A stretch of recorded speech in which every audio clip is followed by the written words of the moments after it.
This podcast features adult content not suitable for listeners under the age of 18. You have been warned. Previously on Back to the Story. And it is going to look over towards Amsen's eyes still locked with it, and it's going to look down and lift up into the air about 5 feet and then dive into the ground. Vesper, as you're watching this, you see beneath your feet a crack form. So as you shove it to the ground, probably half ton to a ton weight. Then I'll look to Amsen and Ellory and say, "Move."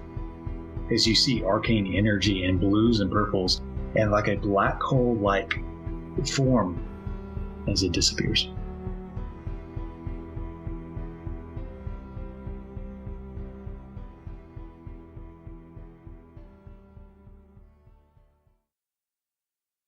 So you guys, as you're running away, 30 seconds, a minute goes by, you hear the loud creature behind and then burying away. It doesn't seem to be chasing you. It seems it was wounded enough to not continue wanting to fight.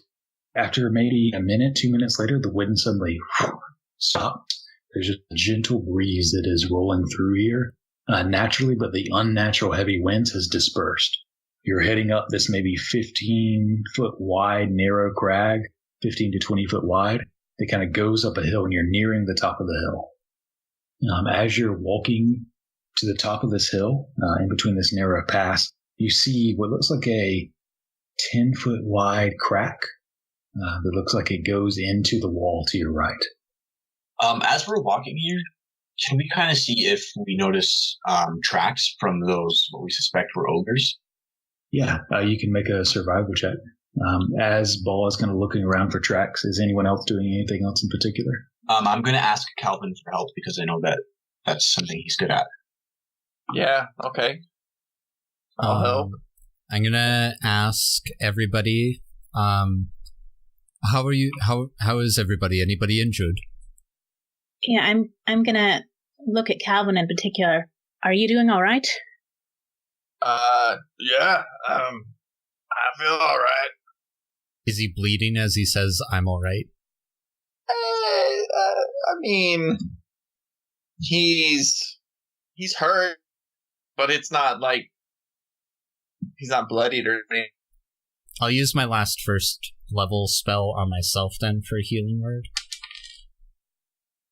Okay.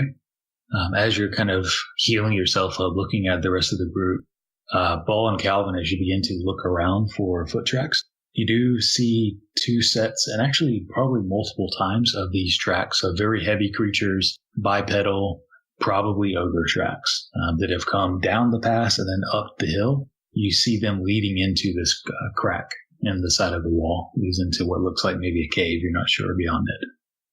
This may be where they came from. Well, if you think that was all of them, we could check out the cave, maybe rest up for a few minutes. Or we can head on. I don't know. I'm just speaking out loud. Thinking out loud. I think we should take a look. Yeah, do we hear anything? Just kind of like peering in and putting our ears to the rock of the cave. Y'all can make a perception check. Just kind of listen out. Any of us? Whoever wants to do so. Ooh. That's a 2. It's a 19. 15. 12. And 15 for Meli. As you are listening in, you don't hear any movement, any sound. Vesper, you very briefly hear sort of a,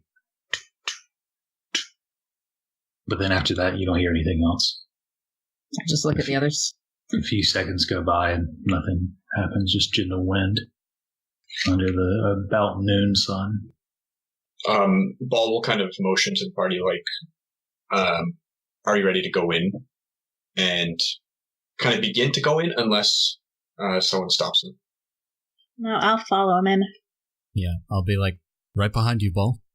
Okay, so it sounds like Ball followed by Ellory and Amsen. Okay, so y'all go in. Do the rest of y'all just stay outside? No. Okay, y'all follow as well. With Ball, Ellory, and Amsen leading the group with the rest following behind. You come in. There's a narrow path. It's only about 10, maybe 15 wide in places. Ceiling is only maybe 12 to 15 feet high, which for Ball is pretty narrow but manageable. They kind of moves forward, suddenly shifts to the left, and suddenly shifts to the right again, and goes for about maybe 20 feet or so before opening up into a fairly large cavern. You see it's maybe 30 feet wide, 35 feet long. The ceiling is maybe 30 feet tall, 35 in places. You see the back, about third of the cavern, is just naturally raised up about 5 feet on natural stone. You can see on the lower part in front of you, you see two large just stacks of hides. Looks like various furs just stack over in the side. And then to the right, you see a large stone pit fire. You see a hole has been dug. There's some rocks surrounding it. It looks like there's still smoldering wood, smell of food over to your right. In front of you on that stage that's kind of raised up, you see a large bed that's actually on a wooden frame. You see a wooden table with a few knickknacks strewn about on it, and you see what looks like a bookshelf. You can see the bookshelf and the table are largely cleared of things. There's a few things that are on the ground around the bed, a few things left on the bookshelf and on the table, but most things are gone. Are there any books? Looking on the bookshelf, you don't see any books. You do see there's from here you see little knickknacks. You don't see anything that looks bookshelf or like a book from this distance. I'll go But check you out. can certainly get closer. What did Yeah. you say, Vesper? I thought I heard you say something. Yeah, I'll go check out the knickknacks. Okay. So moving forward to the table or the bookshelf? To the table. I'll go with her. So what are the rest of you guys doing as Ellory and Vesper are moving towards the table, starting to look around? Ball will go up to the bookshelf and just kind of. Ball wouldn't really expect ogres to be too interested in a bookshelf. It just wants to see if there's anything unusual about it. It looks like it's gotten some use. Same. Okay. I'll go up to the bookshelf as well. Okay. So with Ellory and Vesper, as you'll move over to the table, you can see it's a wooden table, pretty simple, rudimentary. You see strange pocked marks on the table. You see singed burn marks in other places. You can see, looks like there's a shattered glass of some sort, but there's largely not much of anything on there. There's a few shreds of what looks like herbs maybe on there. Like I said, the broken glass, and there is one, as you're looking around on the ground underneath the table, looks like rolled up against the leg. There's a vial. It's maybe 2-3 inches tall by about an inch in diameter. A vial of this colored liquid. Looks almost orangish red. As you kind of shake it, the bubbles almost spark a little bit as you kind of turn it upside down and forward again. You guys can make an investigation check to know more. One of you can roll it at advantage. As we hop over to Amsen and Ball, as y'all look across the table or across the bookshelf, you don't see any books. You do see what looks like with a stone base, there's like a clear glass, looks like a paperweight. Inside of that glass, you see what looks like a little humanoid-esque figure that looks like it's made out of orangish red figurine of some sort. It resembles almost a fire-like creature, or a creature made of fire that's been maybe blown into the glass. It's just like a paperweight. And the other thing you see is on its side, kind of tucked in the back of the top shelf, you see a apple that is pure white. You see the stem is almost stark black, but the rest of the apple, normal apple size, about the size of a baseball, is just pure white. I'll pick up the apple. Okay, you pick it up. Feels about the same weight as a normal apple. Maybe I will. Can I use? I'm gonna check for poison or disease. Okay. Does that detect poison and disease? Does that trigger anything on this apple? As you focus in on it, you get a weird sensation from it, but not necessarily poison or disease. But there is a weird kind of sensation, like as you press your vision into it, something strange occurs. You may have used this ability around normal apples before and have triggered nothing. This one doesn't trigger poison or disease, but you do get kind of a weird feeling about it. Like it's not just your ordinary apple, whatever it may be. Correct. Okay. I'll put that in my pouch for now, and look to Amsen and say, with this little figurine, is this a religious trinket? I'm not sure, but I can most certainly check. You could also probably get Meli to look at that apple. I will first roll an an investigation check on the figurine to look for any symbols or anything like that, anything interesting on the figurine. Okay. So as you're looking at the figurine, were y'all getting Meli to look at the apple? Not yet. I think at some point after this figurine, we'll go back and. Okay. So Amsen, you can either roll an investigation check, or you can take the 10, however you want to do it. I think I'll roll for it this time. Let's see if this bites me in the ass or not. It did not. That is a 24. Okay. So looking at this figurine, judging by its construction on the bottom, you see the stone is almost warm to the touch, strangely. It's not hot or anything like that, but the stone on the bottom, this sort of darkish, reddish orange sandstone, is sort of warm to the touch. Looking at the fiery creature in its center, it looks humanoid in nature, but almost elemental, as it looks like the glass has been blown to depict something of fiery origin. You don't see any symbols around the edge or on the bottom, but as you're looking at it very closely, you can see a small symbol just barely visible at the right angle with light coming through at the creature's chest. It's very hard to see, but at the right light, at the right angle, you can see this strange rune. You don't immediately identify it. You do see it's some sort of language. Okay. Does the figurine happen to be made out of emberstone? Looking at the stone on the bottom, it doesn't seem to be made of emberstone. Okay, so it's not from Embershore. Or at least not obviously. Okay, so the languages that I know is Common, Elven, and Dwarven. Yeah, it's none of the markings are in that manner. Okay, so I'll roll let's go with history check on the symbol that I see. Okay, just kind of going through the stories you've heard and maybe the books you've passively kind of looked through, see if the symbol rings any bells. As you're doing that, Kalvyn, Meli, are y'all doing anything in particular, or just kind of waiting as these others are searching and investigating? This is going to take some time. If this takes any a good amount of time, could I take a short rest? I mean, you're looking at so far maybe 10, 15 minutes. You could certainly start one and see if you can finish it. Sure, that's okay. Basically what I do. I'm going to go plop on the ogre's bed, just kind of sit there. Yeah, there's a little bit. Do you go to the bed or to the bed rolls? Whatever's closer. The bed rolls are closer, but there's a bit of a stench coming from them. But Never mind. And I go to the bed. Okay, the large bed you get on pretty comfortable as you lay down and start to relax. Meli, were you doing anything? I was look at the books on the bookshelf if they Okay. So we'll say you join Amsen and Ball in looking. Looks like the bookshelf has been cleared of any books. But you do see them looking at first a white apple, and then Amsen is kind of focusing in on this little paperweight figurine.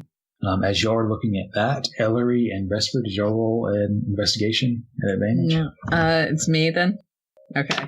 I will now. Okay. Not great. That's a 14. 14? It hits you because you've seen these marks before at your father's work desk. These burns, these acid pock marks, this was an alchemy station at one point.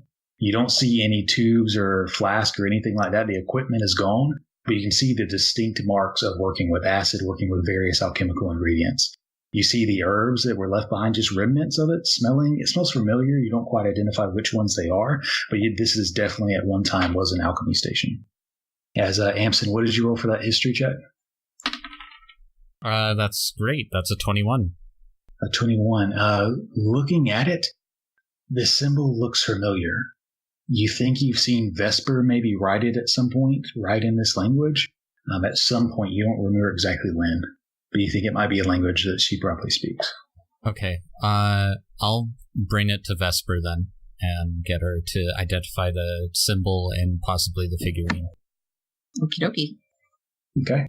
As Amsen points out the symbol, that you have to hold it at the right angle. You see it is a Ignan rune, and it's a symbol associated with ruling or kingship or queenship or sovereign or Emiri. So it's sort of a ruler sort of symbol.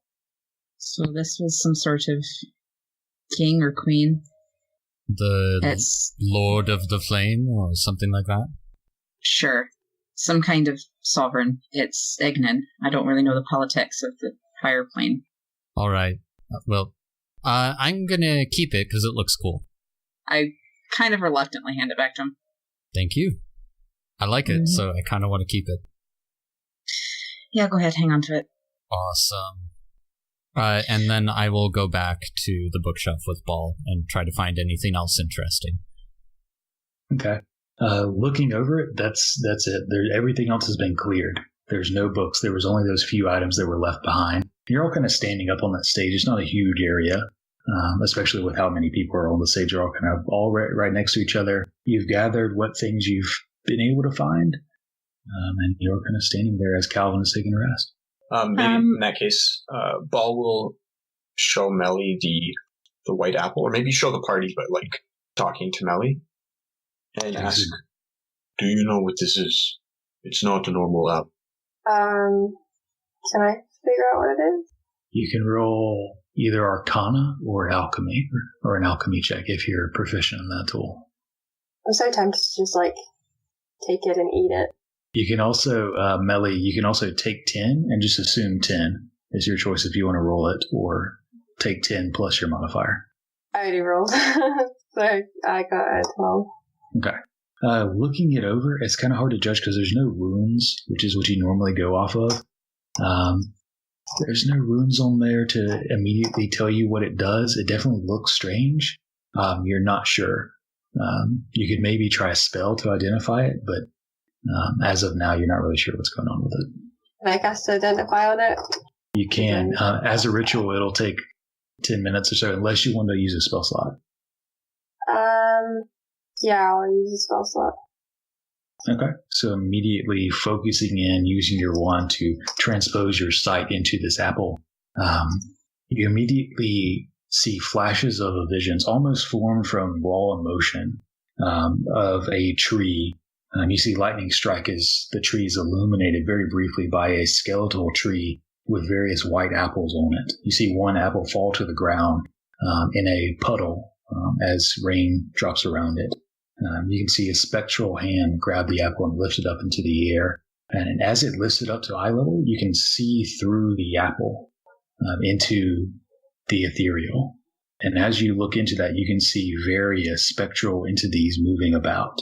You see almost a graveyard in this valley of many spectral creatures moving out. But you get the feeling that eating this apple will allow you for 1 hour see into the ethereal plane. You should eat that. Right now? Sure. Okay. And Ball will eat the apple. Okay. Yeah, as you chomp down on it, this small apple and Ball's hand disappearing into your mouth, you feel this strange coolness go down your throat as you chomp into it. And your eyes almost blur as your eyes kind of water up and begin to blur a bit. And as they come to, you can kind of, your vision is coated in this strange bluish hue. Looking around, you can see immediately, you see a spectral sort of form laying down on the ground. You see they lift up, and you see a humanoid figure kind of looking in your direction where the pile of the furs were. As he looks up, you see him stand up, grab a bow off his back, notch it, and begin to move away. As you span across the room, you see a number of elk. You see a few orcs and a few others that are kind of just walking around. You see maybe 3 orcs and that one human as they kind of stand up, move, and walk around. The 3 orcs come from where that fire pit were as they stand up, and the human comes from the bedroll as they stand up and begin to leave. And is there any sense that they recognize, like that they notice me, or like is it just I see them, or I'm suddenly in their plane? Looking over, you see the orcs don't seem to pay any mind. They just stand up and are walking out. The human looks at you, stands up, grabs his weapon, and begins to move towards the exit. I think Ball will say, like with his hand outstretched, like kind of in like a non-aggressive manner, and say, "I don't want to fight. Who are you?" You see the humanoid figure kind of furrow his brow and look around, like he noticed something but doesn't understand where its source came from. You see him kind of more nervously hold the bow as he kind of is looking around. Bow? I thought you could see me. You did.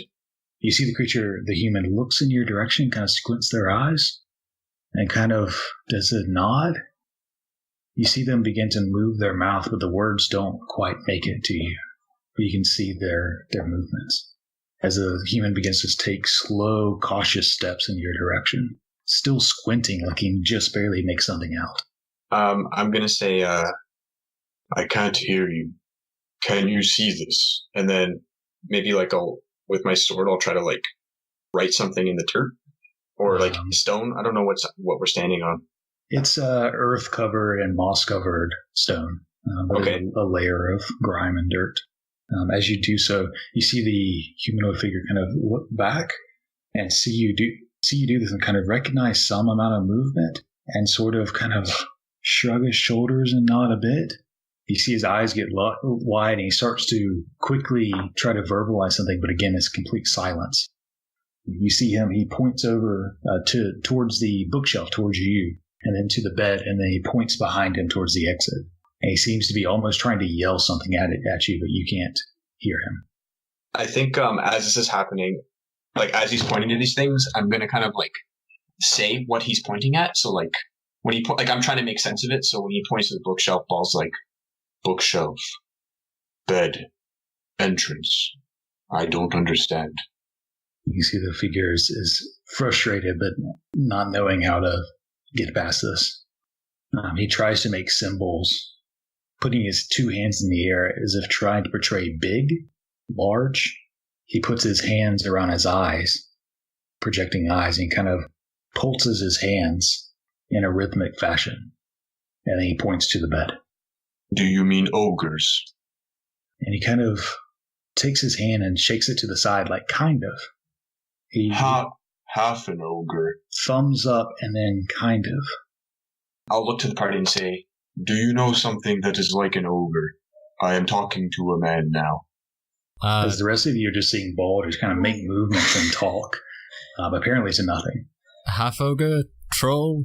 I'll repeat the suggestions as they come across.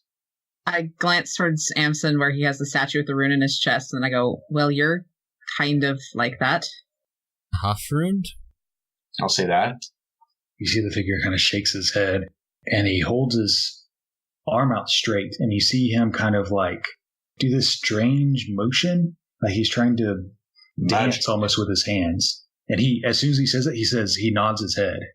He said he does the symbol for big again, and then points at you again, doing the symbol that you recognize as magic. A big magic ogre. And he nods his head again and points to the exit one more time. There is a big magic ogre outside.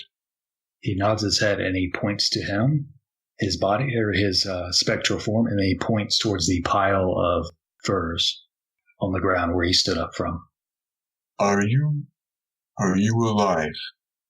He kind of almost stares off into the distance at that question. His eyes squint a little bit as he's contemplating this. Is that what killed you? That question shakes him out of it, and he kind of nods and looks in your direction. Where can we find you? He points again towards the pile of furs, the bedrolls. I'm going to walk up to the pile of furs. Okay. So walking up towards the pile of furs, it's not immediately visible, but you see a boot hanging out, where there seems to be some sort of body underneath a pile of furs, partially covered by it.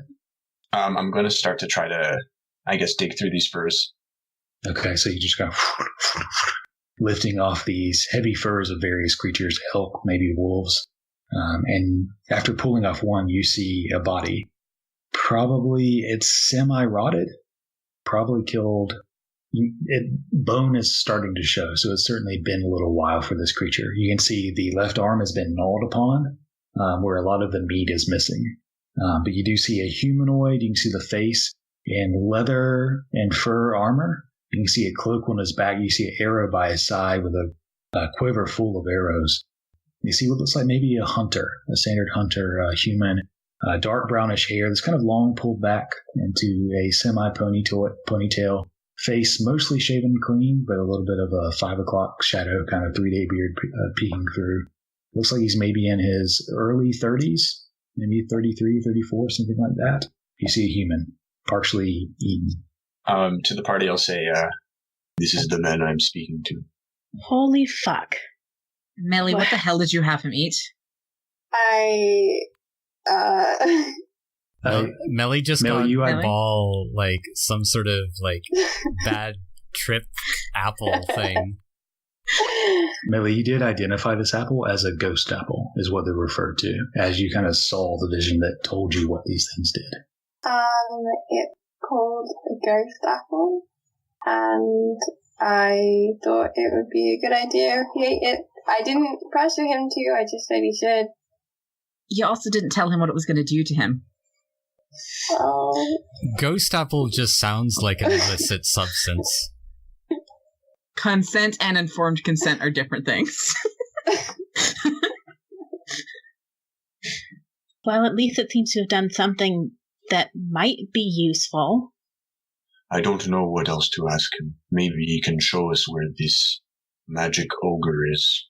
Well, you see, as you were looking down at the creature, he got very close to watch and see what you were doing. He kind of turned away as you pulled off the sheet, revealing his arm. But he's watching you to see what you do. I'll look to him and say, do you wish for us to do anything with you? He kind of makes a symbol, horizontal symbol, and he kind of pulls at it, and then cups his hand to form a hole. And then he takes something, imaginary something in the other hand, and places it in it, and then swipes it away. Yes, we can bury you. Can you follow me outside? He kind of shrugs his shoulder again. I think I'll try to go. Like before we went into the cave, what was the surroundings? Obviously, there was that wind tunnel we came from.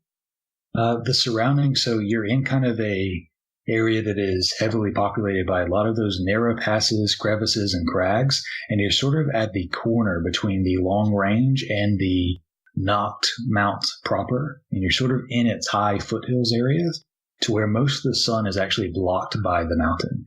It's hard to get direct sunlight, so it's kind of shadowy. There's very little vegetation at this elevation, mostly stone, sharp cliffs and crags, with the occasional small bush or root or something like that. I'll look to the party and say, is there anything that you wish to know about him? About this magic ogre? What kind of magic? What kind of magic? And then I'll start to kind of go through. I'll say, is it fire? Is it ice? He nods his head at that one. So it is ice. Ball? Assuming that you're saying all of this out loud, right? Yeah, this is all out loud. I don't know. I don't imagine that this is something that's going on in my head. Right, Klouse? Like, this conversation having is all verbal, yeah. Yeah, okay. Okay. Ball, are there giants that have natural affinity to certain elements? Yes. I am only a half-orc giant, but I have an affinity. So then you come from a line of fire giants, right? I do. What if he's talking about maybe an ice giant of some sort?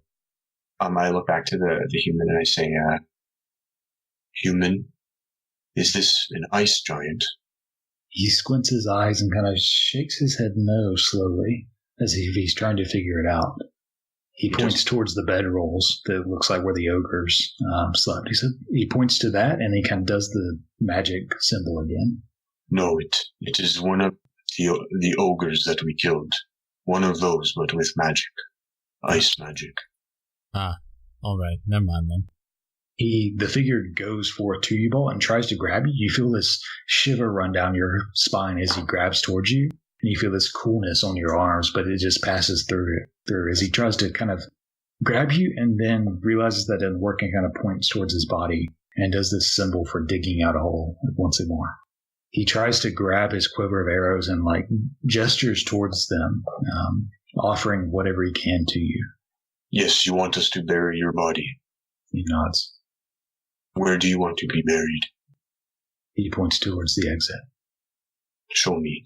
And then I'll walk with him, or I'll kind of walk with him, I guess, towards the entrance. Following him, he walks outside into the pass and kind of just looks around. and just decides and seems to, on a whim, take a left and walks down the hill a little ways. And just kind of looks around, takes a right a little bit, goes up a little bit to kind of a small alcove in the wall where it's just kind of a nook almost. It only goes in maybe 5-ish feet. This kind of in the shade. It looks like there's a small bit of almost skeletal bush that's surviving at this altitude, and he just kind of points here. I would have followed if Ball was going out somewhere. Yeah, y'all can, whoever wants to, can certainly follow Ball down the hill. It's not far. It's only maybe 5-minute walk, which is easy now that the wind is gone.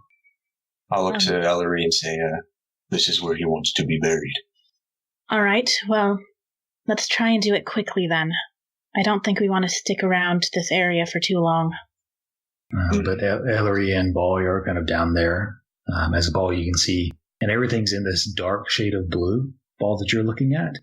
And as you're looking at this area, you can see all of the normally gray stone, light grayish stone, all of the greenish moss that's growing in various places. Everything is dark. It's almost like black stone. You can see the ground is just covered in, looks like soot or ash maybe, or dust, and it just kind of slowly flows along as you're peering into this places beyond. The humanoid points down in the area again. Yeah, I don't think a great sword is very good at digging holes. I think I'll look to him and say, we will go get what we need to dig the hole.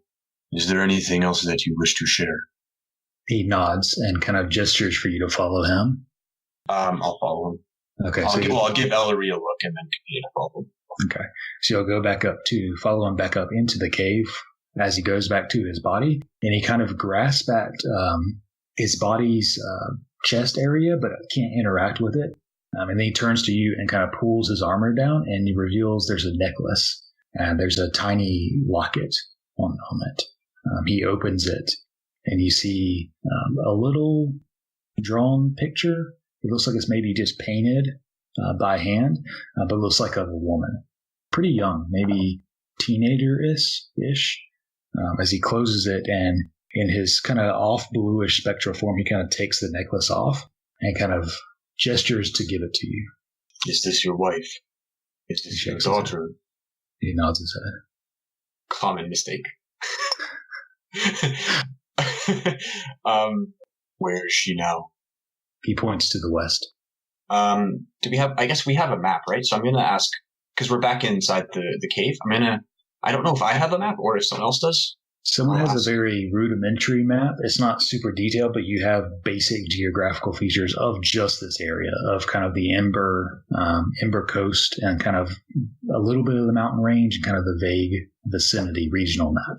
Okay, you do pull it out, and he kind of points to the west of the mountain, of the Knocked Mountain, and it points in that area. Is there any kind of like name of a village or anything there? None of that area is marked. We would know that Wallenberg is right there. You do know that village is in that vicinity, as well as a few other villages and cities in that country area. It's pretty distant to know details, but he does point in that direction. Is she from Wallenberg? He kind of shakes his head. Is she from a village? He nods. We can show her picture around if we go to Wallenberg and see if anybody recognizes her. Yes, that is a good idea. And then I'll repeat that idea to the man. He kind of nods his head forward. Kind of looks longingly into the distance. So I'm going to go ahead and find that locket and pick it up. You find it, pull it off, and it doesn't seem to be made of any particularly nice metal. Looks like it's maybe made of iron or nickel or something like that. But you do pull it off, take it in your hand. As he kind of looks expectantly towards y'all now, kind of knowing what's coming. I'm going to go ahead and hand the locket to Ball. I'll put does the locket, is it big enough that it, fits around my neck? It'd be stretching it. Or it'll be like a choker? Yeah, it'd be more like a choker on you. You can maybe fit it around though. Maybe, can I fit it around my wrist, like a neck? Yeah, okay. You could probably do that. So I'll do that, just as so I have a reminder of it. And then I'll look around and say, Does anyone have anything to help me dig? Amsen looks around on his robe of useful items and sadly does not find a shovel or spade or anything like that. Sorry, Bull. I'm out. Is there anything that looks like a shovel, or is there even like a plank or something that we could use to... There's a few pieces of wood that are kind of sticking out of the pit fire that are flat-ish that might work. Okay, so I'm going to grab one of those. Okay, so you grab one of those, and you'll head back to that spot to begin digging. Yeah, and then I'll take out the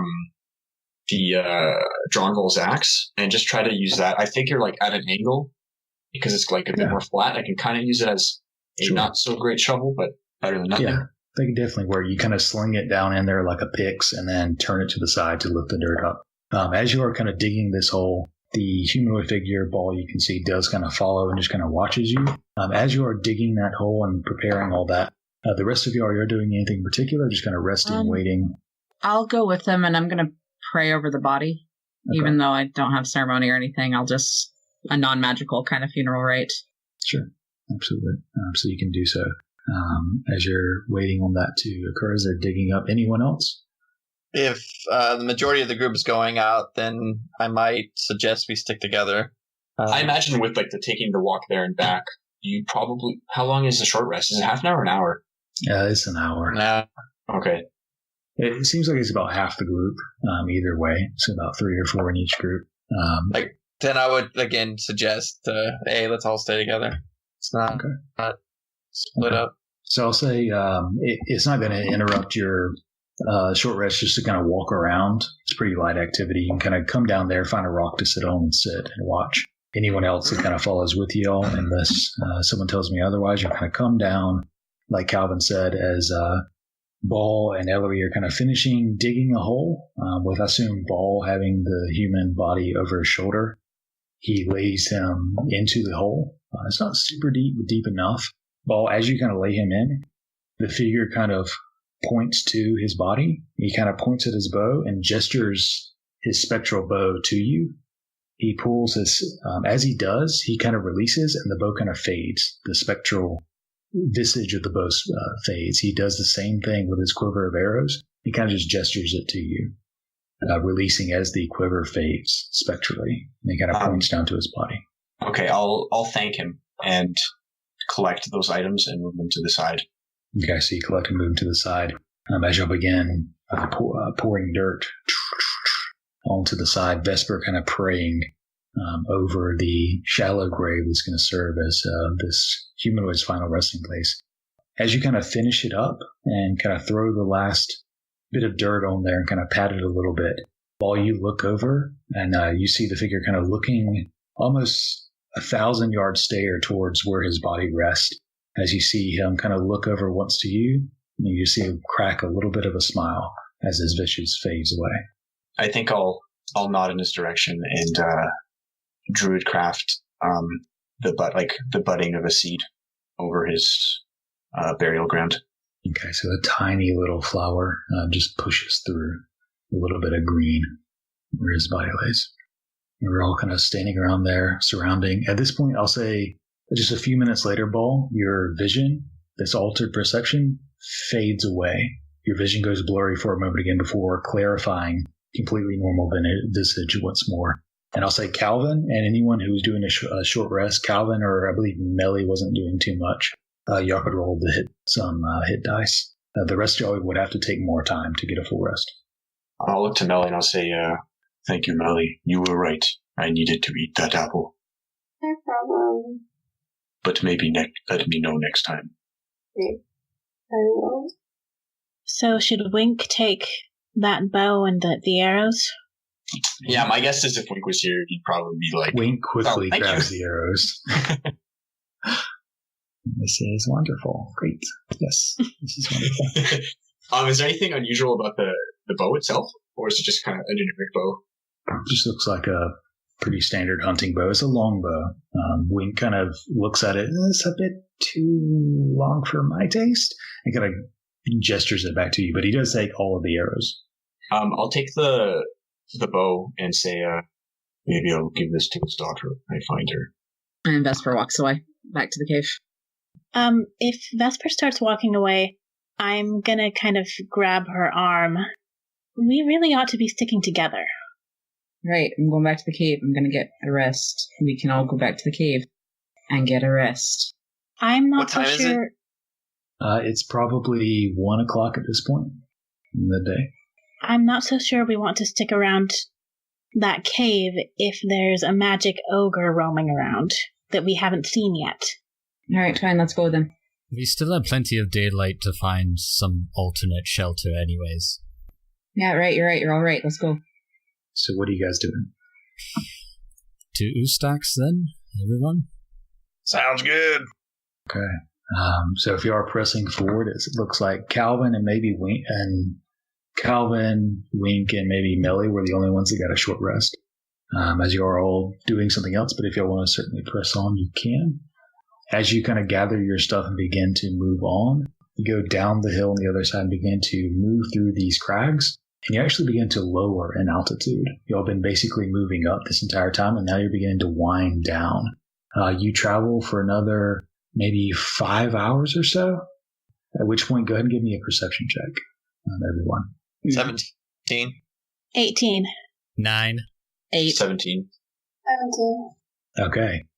Sounds like anyone who got like a 16 or up, which sounds like pretty much everyone, you all hear is sort of a in the distance and up ahead. As you look up, you see from higher in the mountain, maybe 200 feet up or so, you see a silhouette form, black against the sky as the sun is overhead, as you see it fly forward. What do you do? Is that flying towards us? It's kind of flying down and over you. It's going to get closer to you, but it doesn't look like it's going directly for you. It's definitely going to pass overhead, though. Can we make out what it is? With that roll, it's a large creature, has wings. You see a long tail dragging behind it from this distance as of now. Hide. We should hide. Hide. Okay, so everyone go ahead and roll stealth checks. Ball's going to look awkwardly like, I don't understand this hide. Stealth at disadvantage. That's a natural 20 right there, that is. 23 total. I got an 18 myself. Is it 13 for Ball? I got a 5. All right. And 18. Kalvyn. 18, okay. So between the natural 20 and the few 18s, with Ball and Meli making a little bit of noise, Meli kind of slips on a rock as it kind of falls down. The natural 20 from Vesper, she just kind of uses her foot to step on it like a soccer ball and suddenly stop the noise as you hear the get louder and just kind of pass quickly overhead. As you're kind of looking up over it, you can see large feline-like claws of like a tiger creature. And you see a long tail with like a barbed mace-like structure at the end of it as it quickly flies over before it goes out of sight once again. A few moments later, the sound of the wings kind of dissipates in the distance. What color was it? It looks like it was like a light tannish color. As soon as it seems safely past, I'm going to glance over at Kalvyn and say, so we're going to have to fight that fucking thing? Well, I'm not sure if it's that one specifically, but one of them, yeah, for sure. Oh, possibly more than one. Lovely. Didn't Kristoff say there was a few of them? I might have misheard. I'm not sure. Shrug-a-dug. Well, that'll be fun. That's the spirit. And I sort of grin and shake my head at him. Well, Kalvyn, not all of us are hunters like you, but you've got me if you need to fight that thing. I feel like it's a pro hug moment. Sure. Maybe just a clasp on the shoulder, like, Thanks, man. That really means a lot. Thumbs up. Okay, so with a kind of a gentle wind pushing through, as it looks like night is maybe a few hours away. A few minutes go by and the sound of the wind or the sound of the wings dissipates as you're kind of just backs up to the wall, stealthing for a moment as it passed over. Do you guys continue on? We should probably find shelter soon. Better get dark. And then we're going to have to talk about what we're doing when we get to Ustax. Yep, that's right. Please, God, let's do that this episode so I don't have to fucking keep writing this in the summaries, please. So assuming you guys press on, you travel for another hour or two. As you can see, the sun is beginning to set. You can't actually see the sun because you're in this crevice, but you can certainly see the light begin to dwindle. As you come around a corner, you see maybe 60 feet away, you see a few spikes. Counting them looks like 7. Looks like there's a few bodies on some of these spikes that seem to have been impaled. Beyond the spikes, looking beyond and down, you can see light flaring, shifting, dancing. You can now hear in the distance the sound of people moving, walking. You can hear clangs of metal. You can hear the occasional argument, yelling back and forth. It's hard to make out at this distance. You can hear a very large camp of a large number of orcs that are just eating, fighting, arguing, and going about their business up ahead. To the left, you notice kind of on the other side of the spikes, you see there's a cave entrance, it looks like. It's maybe 15 feet wide by maybe 10, 12 feet tall in the spaces. What kind of spikes are these? These are maybe 6 foot tall spikes. They look like they're pretty thick in diameter, maybe a half foot in diameter, on which there looks like there's 3 bodies and a few other things kind of strewn about the ground in the vicinity. Maybe we walked a little too far tonight. Well, let's try to find a place to camp anyways. Should we go back up a bit and look where we've already walked? Make sure we have some place that's a little bit safer than this place looks? I think that would be a good idea. I don't know what's in that cave over there.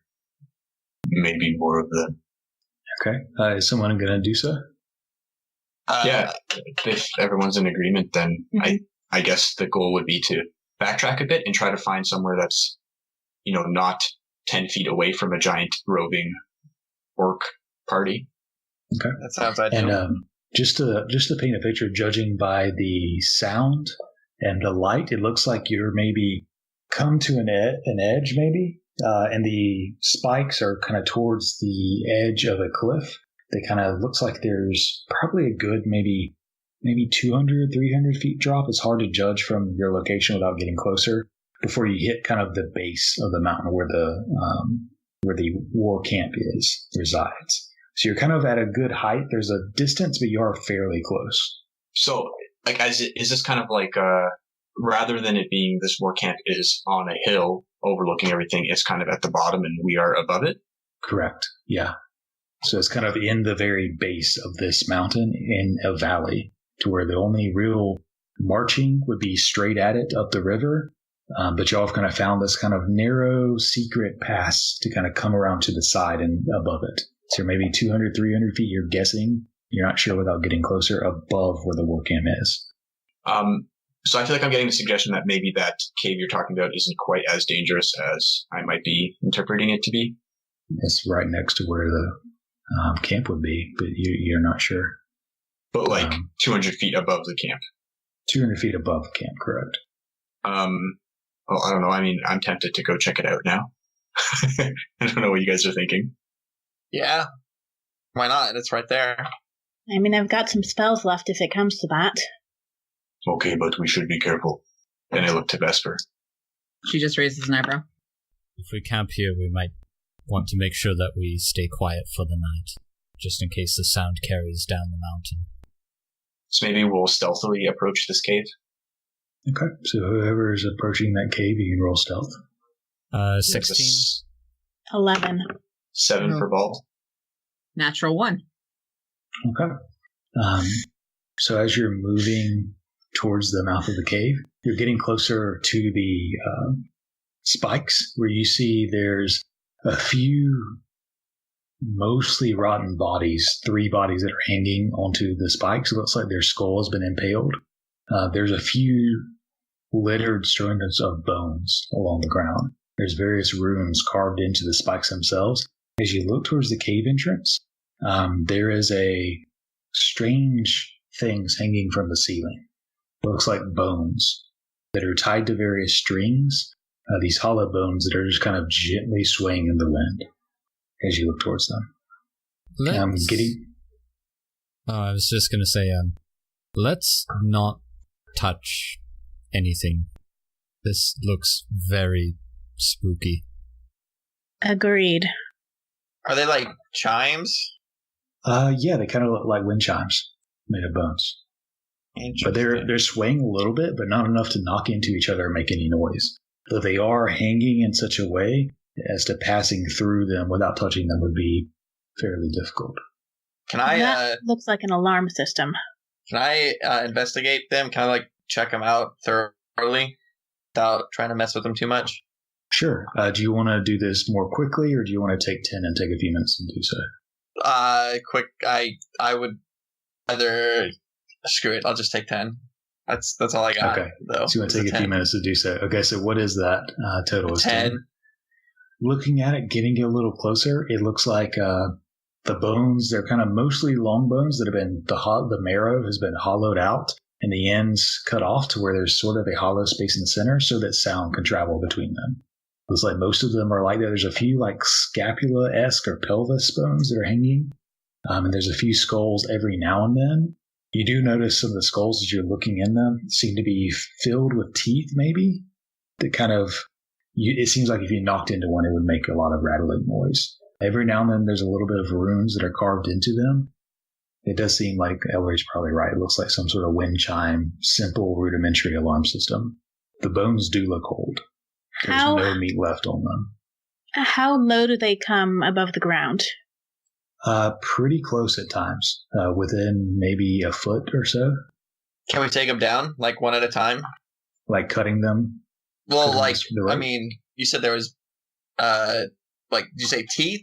There are other pieces of bones inside of them? Yeah, like there might be a skull tied to the bottom of one, upside down, with teeth inside of it. To where if you shook it, it would be like a macarena almost. Okay, yeah, exactly. Is like not so much just cut them down, but I mean, like. But like one person, them down, you could potentially slowly release the traps, so to speak. Exactly. Like with one person holding onto it while the other person cuts right above it, and then just doing that a little bit at a time. You could certainly try. There's definitely a few strings, but you could certainly try it. This might be better to do when you're well rested. I'm trying to get into the cave to rest. Wait, sorry. Is this like blocking the entrance to the cave? Yeah.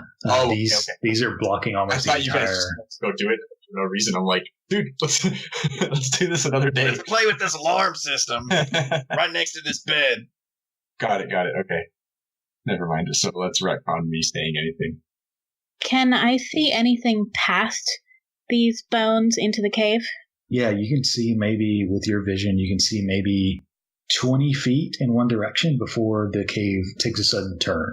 And you can't see beyond that. Does there seem to be any kind of slope to it? It looks like there's maybe a little bit of a downward slope, but I mean, it's really hard to tell from only seeing the first 20 feet of the cave. Is this something that we really want to explore tonight? I don't think it's a matter of exploring. I think it's a matter of finding a place to hold up out of sight. It seems like this place is already claimed. We might want to backtrack and figure out what we're doing tomorrow. Kalvyn's going to slowly move towards like looking at her, letting her know that he acknowledges her, and is like kind of like moving his eyes to look at the rest of the group. And as nobody is saying anything, slowly start reaching towards the bones. Be like, well, as he's reaching towards them, Ball's going to say, "We should at least be prepared to run when this does not go well." I'm trying to think if I have some creative way to make this not go poorly. Well, in my mind, okay, hear me out. What should I do this in character? What I think we should do is we just grab one and hold on to it really quiet, and then somebody cuts the rope, and then we just kind of put it down, and then it might take a little bit, but we can then get inside without having to worry about it. Well, except for worrying about what might already be in there. But we don't know. Can we, I don't know, use some sort of projection to see if there's anything inside. Anybody got like a really sharp ears or something?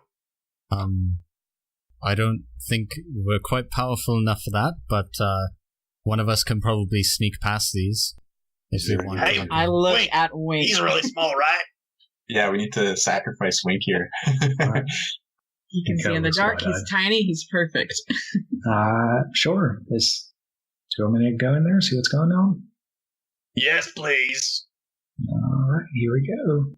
I will, before he goes, I'm going to cast Bless, so he gets an extra little boost. Sounds nice. Luckily, this is stone. I'm very proficient in that. Natural 20 plus 1d4, sure will, though. So 29 stealth. Good God, at level 3. So Wink kind of gets down on the ground and sort of, and he can almost get on where some of you, Ball wouldn't be able to do it, but some of you would have to get on your stomach and slide. He can kind of get on his hands and knees and crawl underneath some of these things. He kind of just weaves beneath them, goes to where about 20 foot where that crook is, where you can't really see beyond the corner, and he goes beyond. You start to wait. Let's see. 5 minutes later, 10, about 15 minutes later or so, you kind of see him slowly walk around the edge, kind of eyes wide, but they're always a little wide, and he gets back on his hands, and let's see if he can crawl up under it at advantage. He kind of crawls up under the wind chimes and gets to the other side and pops up. Well, there's a confusing maze of caves back there. It's wet, lots of dripping water. I didn't hear anybody. I didn't see anybody. There was a dwarf with their throat slit, and there's also an orc with their throat slit, but I didn't see anybody in particular. So that's good. When I had the ghost apple, and I think you said something about there being a few other like orcs or something that had walked out. Did I hear that right? Yeah, there were spectral orcs that exited. There wasn't a spectral orc and a dwarf in that. Okay, all right. Never mind. I'll look to the party and say, is there any way to make these wind chimes not chime? Actually, hang on a second. I think I may have prepared. I did not. Never mind. Yeah, that's one of the spells that I want to. There was a reason I didn't offer that already. I don't have it. Well, if we want to go in there, then Kalvyn's idea doesn't seem like a bad one. We could try and take these chimes down one by one. We probably don't even have to take down all of them, just enough for Ball to get through. Can I freeze them? Does that work? Like blast them with ice? Kind of. So they wouldn't make noise. No, never mind, ignore me. Once they're frozen, they might not. But initially they might. I have a couple of extra sets of clothes that we could probably wrap them in as we pull them down. Try to mute the sound a little bit. These are bones. They used to be people, right? Can I hold person? Does that count? Certainly try. It's not going to do it. Do we notice that there's any like moments of loudness in this war camp below? Below, yeah, there's intermittently loud noises, like people yelling or like a drum or something. It's not incredibly loud. It's not like a cannon, but loud enough that you notice there's a little spike in volume. I'm an idiot. I'm sorry. Go ahead. No, go ahead. I want to hear about you being an idiot. I got a bag we could put them in. That's right. We have a sack, and I can make another one if we need it. No, I have a...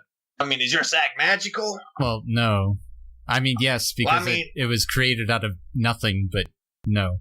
Well, I have a bag that I can put things in, and it's like, whew, where to go? I don't know. Oh, there's an idea. You could just it'll come out a little bit colder, but it'll work. So you can open up your bag and then slide it down the bottom, and then slide it up until it's just gone, and then we just cut it off. Oh, Dang, that's even better than I was just thinking. Put them in there after we cut them down, but that sounds great too.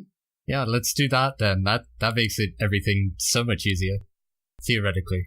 I'm gonna try that. Before you do, Pull out the bag of colding. I was gonna say, Klouse, does it look like these wind chimes are positioned in such a way that the noise from the wind chimes go into the cave and rattle through the cave? Looks like, I don't think so. No, it looks like if you hit them, they would make noise centered on where they currently are. Okay. All right. Never mind then. So Kalvyn pulls out the bag of colding. Is anyone going to help him in this endeavor? I will help. Okay. So you go over. There's about 8 of them that are hanging down. To clear enough room for a ball to get through, you'd probably have to take at least 4 of them out. So Kalvyn, you go up to the bottom of one of them, getting the sack ready. As Ellory, you go over to kind of hold the strings and the bones in place as he comes up slowly. One of y'all give me a dexterity check. Just straight dexterity at advantage, though, because you're helping. I will do that. Straight dexterity, you said? Yeah. So that's 18. 18? Okay, so Kalvyn slowly pulls up each bone, kind of hollow bone. Ellory, you kind of hold it in place so it can fit through the mouth. He kind of comes up to the top. And at the top, one of you takes a knife and just kind of cuts the rope as it disappears into the bag. Easy squeezy. That's 1 down. There's 3 more. If you give me another dexterity at advantage. Okay. That's a 10. Okay. This time you come up and you get through the bottom couple bones. About halfway through, there's like a large pelvis, like bone or maybe scapula. You're not sure. That is a little bit too big to fit into the mouth. And that Ellory, you kind of have to twist it a little bit. There's a little bit of noise that comes as you twist it, but you are able to get it fitted in after that, and then quickly grab the other one to silence it, and then bring it up to the top, cutting it in, dropping it down. It made a little bit of noise. It wasn't like a loud alarm. It was just a little bit of the kind of hollow doo-doo-doo-doo sound that you quickly stopped. And there's kind of 2 more if we want to keep going. After that, I want to pause and just listen for a minute before trying any more. Okay. Whoever's listening can give me a perception check. 6. 8. You're listening. You can kind of hear the occasional roar or yell or something or clash below down at the war camp, but you don't hear anything coming from the cave. We do so well when we work together. We should do this more often. I feel like this is a real bonding experience. Ready for the next one? Wide open, ready to shove it in. Okay, so the next person, another dex at advantage for the third one. This one has a skull at the bottom, full of teeth. He moves to cover this one up. I have to wait for a moment before I try and steady the next one because of Kalvyn's comment. And just suppressing laughter for a minute. He just looks at her and is like, well, come on. That is, I can do math. 11. Okay. So you come up. This one, the bottom one, the skull shakes a little bit as you're trying to hold back the laugh, and the teeth inside the skull kind of rattle a little bit. But you quickly kind of get it into the bag, go all the way up, snip it, and there's just 2 more. No, there's that one was more. number 3. Yeah, there's 1 more at this point. Is there enough room for everybody else to get in? At this point, you've cut the right ones to where there's only one section that's kind of narrow, but the rest are pretty easy to get through. Maybe the rest of everybody else kind of already make their way in, and Ball, you stay out here while we finish opening it up for you the rest of the way. Just there's some orcs over there. Maybe we should, just in case. Ball will nod and just kind of find somewhere to kind of crouch behind and stay quiet.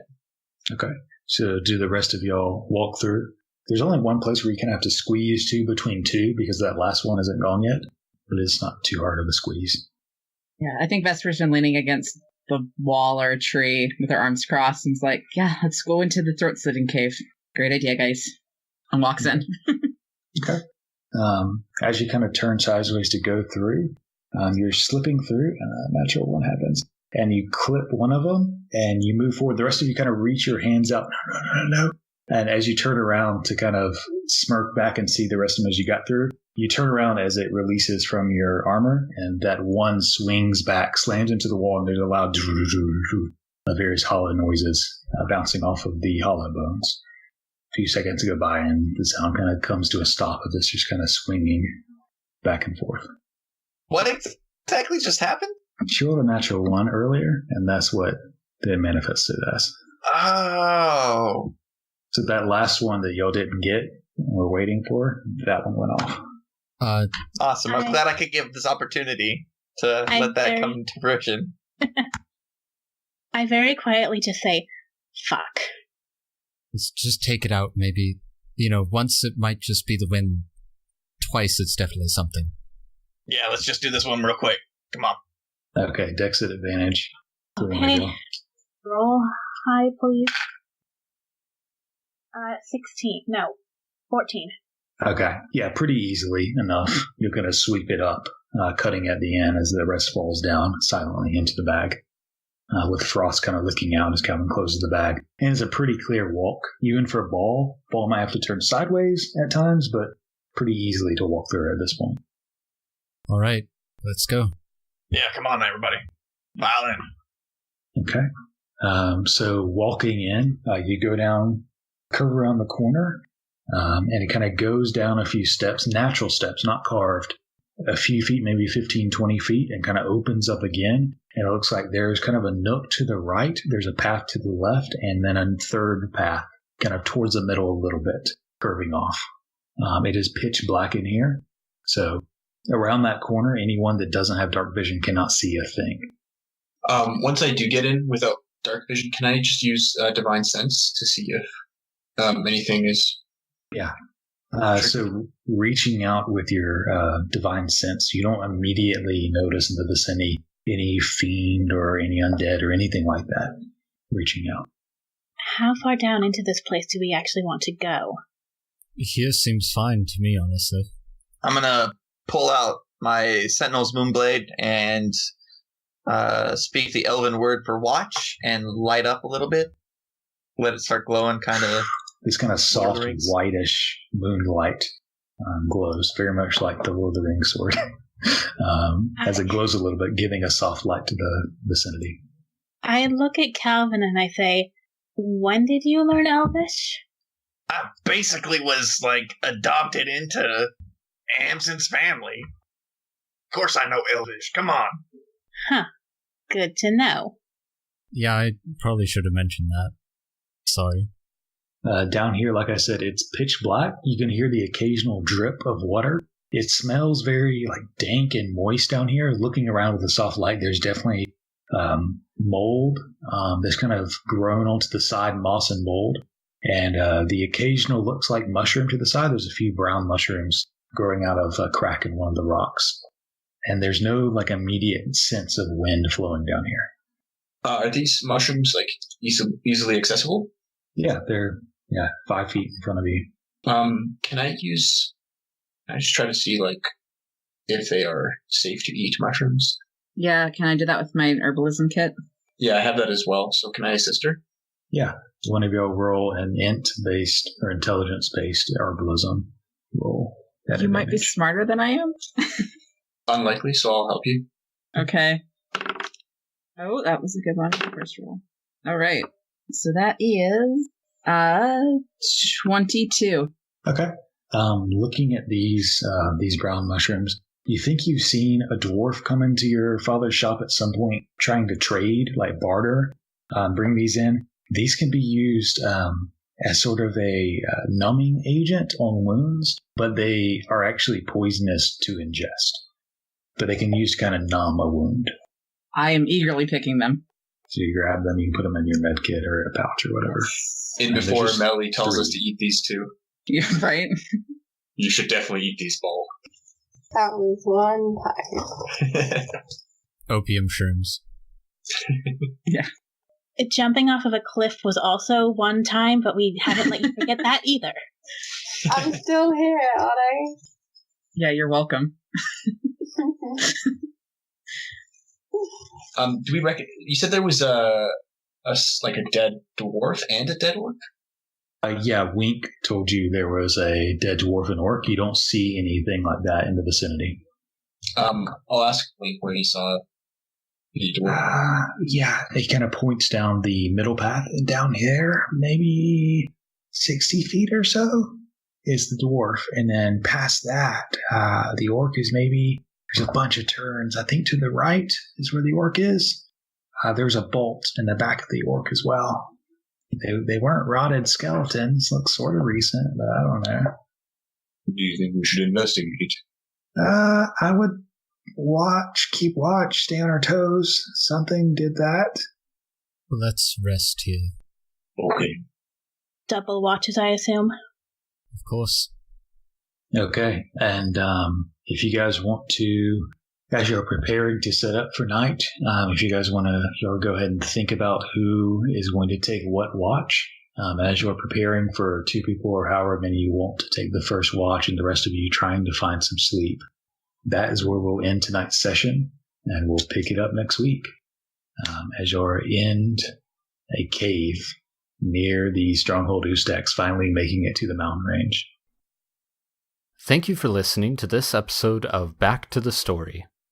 For notifications when an episode goes live, you can subscribe to us on podcasts.com or follow us on Twitter at back2_the story. Or if you would like further information about the campaign, the player characters, NPCs, or behind-the-scenes sneak peeks, follow us on Tumblr at back-to-the-story.tumblr.com.